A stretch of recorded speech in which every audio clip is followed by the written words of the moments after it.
ప్రస్తుతం ఇండియన్ సినిమాలోనే టాప్ డైరెక్టర్ల జాబితా తీస్తే రాజమౌళి, సుకుమార్ సరసన వినిపిస్తున్న పేరు ఆదిత్యధర్.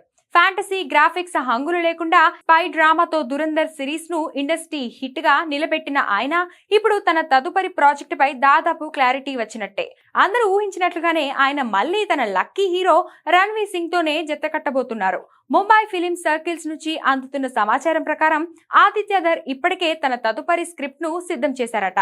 ఈ క్రేజీ ప్రాజెక్టు 2027 మార్చి నుండి సెట్స్ పైకి వెళ్లే అవకాశం ఉంది. వీళ్ళిద్దరి కాంబినేషన్ లో ఇప్పటికే వచ్చిన దురంధర్ బాక్సాఫీస్ వద్ద వసూల సునామీ సృష్టించింది. ఇప్పుడు రాబోయే సినిమా అంతకు మించి ఉంటుందని టాక్.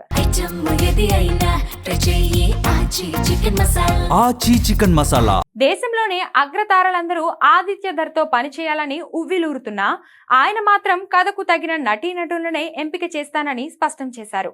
దురంధర్ ది రివెంజ్ సాధించిన విజయం ఆదిత్యధర్ ను గ్లోబల్ లెవెల్ డైరెక్టర్ గా నిలబెట్టింది. భారీ యాక్షన్ సీక్వెల్, ఇంటెన్సీ డ్రామాతో రూపొందిన ఈ చిత్రం బాహుబలి 2 రికార్డ్ ని సైతం టచ్ చేయడం ట్రేడ్ వర్గాలను విస్మయానికి గురిచేసింది. ఇప్పుడు రణ్వీర్ తో చేయబోయే మూడో సినిమా ఏ స్థాయి రికార్డులను క్రియేట్ చేస్తుందో అని అభిమానులు ఆసక్తిగా ఎదురుచూస్తున్నారు.